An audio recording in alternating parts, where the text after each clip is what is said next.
شرفت له runtii waajibaadkooda dastuuriga gudanayaan xaqiiqdii waxa idin sheegayaa inaan ka mid nahay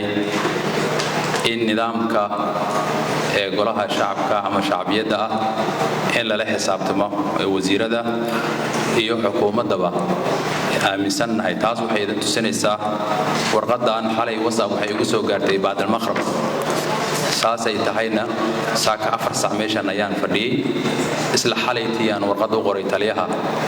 inuu igala qayb noqdo in su'aalaha golaha shacabka ee Jamhuuriyadda Federaalka Soomaaliyeed ay qabaan uu jawaabteeda aan wada yeelano aad iyo aad ay u mahadsantihiin runtii shaqada wanaagsan ee ummadda Soomaaliyeed u haysan mudane gudoomiye ku-xigeenka golaha shacabka ee Jamhuuriyadda Federaalka Soomaaliyeed mudane Cabdiweli Sheekh Ibraahim Muday waa mahadsantahay arinta horta su'aasha dhalisay waxay tahay arinta xildhibaanada ay ka tabanayaan in askartii la socotay iyaga waardeynayeen barkortoloonada laga soo galo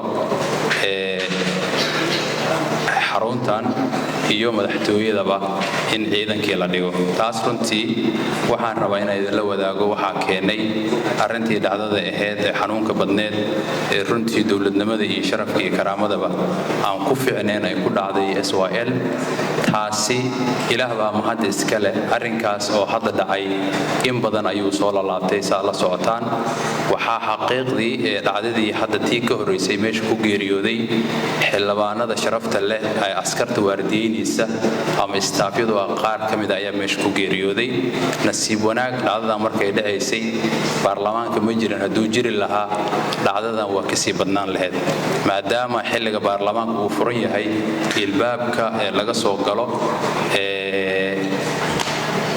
ay imaadaan ugu yaraan askar ka tira badan 100 ama 200 gaaraysa oo istaafyada aan isgaranaynin oo qaarna booliska ka socota qaarna ay sheegnimada ka socota qaarna ay ka socdaan ciidanka xoogga dalka Soomaaliyeed maadaama dhacdadaas dhacday waxaan ku guda jirnay in la baaro sababtii meeshaas arintaas ugu dhacday waxa taliyaha oo ciidanka xoogga dalka Soomaaliyeed oo go'aanada qaar oo ciidanka inuu hogaamiyo oo talaskeeda nidaamkeeda inuu sameeyo ee waajibaadkiisa tahay laguna wargeliyay ayaa wuxuu sameeyay in baaritaankaasi ay ku guda jiraan waan ka xunnahay ujeedka sida loo bixiyay iyo sida u dhaceen laba kala yihiin xildhibaanka inuu markuu gudbaayo oo meeshiisa si sax ah sareexad la ku gudbo askariga iyo nidaamka iyo systemka maanta aan haysan waa la socotaan erayir hadaad bixiso wax kale ku darsadaan waa ilaa talaabo kale aad ka qaadid tiina waan qaadnay askartii markaas joontida joogtay talaabaan ka qaadnay oo anshax ah inay la tacaalaan ay la shaqeeyaan runtii si wanaagsan ay markuu la tacaalaan xaqiiqdii waxa kale oo jirta in xal loo helo istaafyada horta ilbaabkaas istaaga waxaan filayaa meesha xarunta aan joogno waa xarun kumeel gaar ah istaafyadeeni annaga waan ku filneen meesha aan gali jirnay waan ugu filneed laakiin hadda waxa moodaa in wadadii ay ciidanka ay looban yihiin waa in xal la helaa oo ah inta istaafyada la geena waxa uu waliba problem oo baaki kaga hada jiro meel ay tagayaan inaan eelaamino go'aan isla qaadano from now on si xal looga helo ay dhiigoodan ku badbaado ee amnigiina kullay shaqada la qabtay waxay ahayd shaqo lagu ilaalinayo amniga shaqo lagu ilaalinayo amniga xildhibaanada golaha shacabka iyo madaxtooyada iyo madaxda kale runtii dhamaantooda ay ku sugan xaruntan iyo xarumaha kale ee ku xindaaban meeshan arintaas insha Allah taala maanta wixii ka dambeeyay waxaan rajaynayaa si wanaagsan in ay ku dhamaato insha Allah taala wixii kale oo aan ka tagin waxaan rajaynayaa inuu ku daro saaxiibkayga ama taliyaha ciidanka xoogga dalka Soomaaliyeed xildhibaan Cabdiraxmaan Udwa aad buu mahadsan yahay wuxuu i weydiiyay arrimaha ah gorgor iyo Dhuusamareeb iyo shabaabka dagaalka shabeellada hoose oo gabaabsiga noqday iyo al-shabaab oo ay sheegay galmudug xageeda maxaa loo dagaalamay xooga wadaniinta xaqiiqda afarta su'aalood asigu i weydiiyay su'aasha ugu horeysa ciidamada gorgor waxay ka tirsan ciidamada xooga dalka Soomaaliyeed waxayna ku howlgali karaan dhammaan geeyiga Soomaaliyeed runtii waajibaadka ay leeyihiin oo ku cad inay ilaaliyaan xuduudaha iyo meelihii kale loo baahday in loo adeegsan karo waxa la socotaan annaga waxaan shaqo adag aan gelinay in reform lagu sameeyo ciidanka xoogga dalka Soomaaliyeed qeybihiisa kala duwan si ii sheeg adiga ay aan u helno ciidan tayaysan tayo leh qalabaysan waajibaadkooda ee dastuuriga ay gudan karaan sidaas darteeda sida walaalkayga wasiirka uu la socdo galmudug waxa laga sameeyay qorshaha isku dhafka qorshaha wasaaradda gaashaandhigga u degsan oo ka mid ah qorshe howleedka ee wasaaradda in ciidamadeena ee qalabka sida la isku dhafo waa la socotaan ciidankeena nidaamku ku yimid laakiin hadda waxaad moodaa in loo bedelo national ciidan qaran ah oo runtii isku dhafan ahlu sunna wal jamaa ayaa waxa lagu daray ciidanka xoogga dalka Soomaaliyeed sidoo kale ciidamada meesha la geeyay ma aha gorgor hadaa la socotay ciidan kale waxa jira beledweyne laga qaaday oo sidoo kale oo ciidanka xoogga dalka Soomaaliyeed ka tirsan waana la geyn karaa maanta galmudug la geyn karaa baydhabo la geyn karaa meel kasta watay karaan qayb ayaan ku leenahay oo qaybaha kamid ah ciidanka xoogga dalka Soomaaliyeed oo ku leeyahay geeyga sida qaybta 21aad waan geyn karnaa qaybta 27aad la geyn karaa qaybta 43aad la geyn karaa qaybta 60aad oo baydhabo la geyn karaa qaybaha dhan markuu isku furiyin ciidanka xoogga dalka Soomaaliyeed uu ka duwan yahay ciidamada kale ee maamul goboleedyada kule sida ciidanka booliska oo kale booliis waxa jira local police force ah oo maamul goboleed uu leeyahay waxa kale oo jira nabadgelyada sidoo kale laakiin ciidanku uu ka madax banaan yahay dhammaan isku mid ah ama Muqdisho joogi kara ama Laatiku joogi kara ama isha qaybta 60aad joogi kara 27aad joogi kara marka waxaan isleeyahay taas hadda wax dhibaato inaysan ka jirin waxayna ka mid tahay qaybaheena waanu gudbin karnaa waa sharciyad arinta aad ka dhawaajisay shabeellada hoose shaqo fiican ayaa laga qabtay xaqiiqdii waa waxyaabaha maanta ummadda Soomaaliyeed meel kasta ay joogaan ay ku amaanaan ciidanka xoogga dalka Soomaaliyeed waxa la sameeyay wax la yiraahdo operation readiness assessment waxa la sameeyay wax la yiraahdo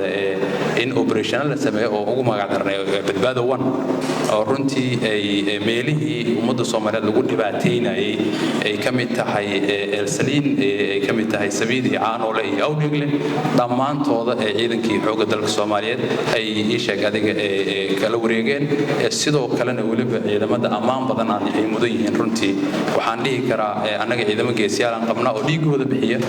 dalkooda runtii maanta anaga mas'uuliyiin aan nahay laakiin marka muudad shaqada adag iyo challengeska adag runtii ay wajahayaan waxa waaye guulo fiican ay ka gaareen sidoo kale qorshaha dagaalka lama joojinin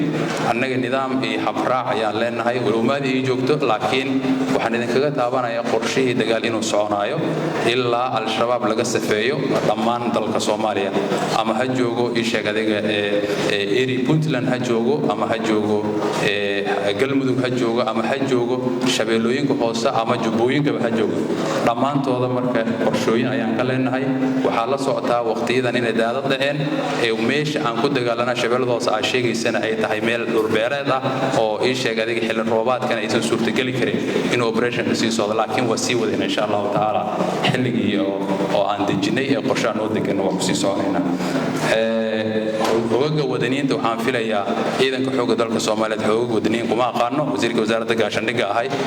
meel ay igu qoran yihiin oo aniga aan ku xukumo ama isheeg aan kaga hadli karo marka ma aqaano taas Zakariya istaafyada tii hore aan ka jawaabay waaye checkpointyada midda su'aasha labaad waxay tahay checkpointyada si asluubina u dhaqmaan ciidanka markaan register-gareynay systemkiisa wixiisa aan dejinay waxaan ku guuleysanay inaan barno wax la yiraahdo anshax code of conduct inaan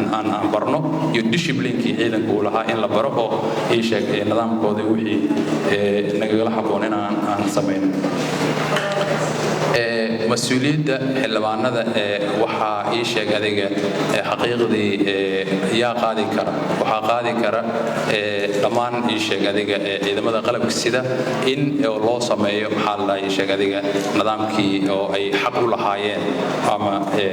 الله سماه مكة داير أمين جيسو عدو محسن يهي والله كي قاليجا يا أمر كبيه إذا كحوق دلك الصومالية أمردي سندام كيسو حاجر وحليرة chain of command ciidanku waxa xukuumad taliya ayaa xukuma taliya ciidanka xoogga dalka Soomaaliyeed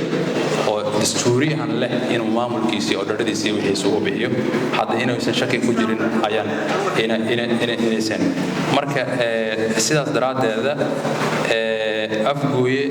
iyo iyo jowhar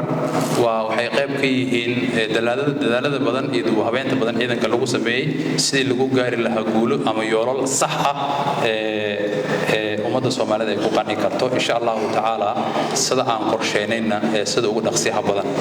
wax badan oo wixii hore ka duwan ayaan ka qabanayna waxa waaye guriga asaas ayuu leeyahay xaqiiqda inaan isla fahanaa fiican dalkana waa wada joognaa xaaladda uu ku jirana waa naqaanaa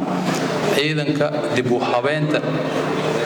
dib u habeynta badan uu soo maray taas ayaa ii sheeg waxay noo sahli doontaa in dhammaan meelaha hadda aad taabatay wixii aan ka qaban karno qarankeena inaan ka qabno insha Allah taala waana dadaaleyna haddii la yiraahdo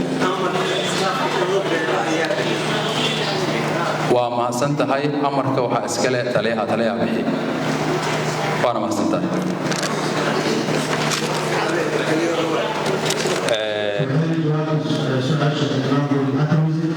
maye su'aalaha uu weydiinay waxa waaye amarka ani waa ka jawaabay saan filaayo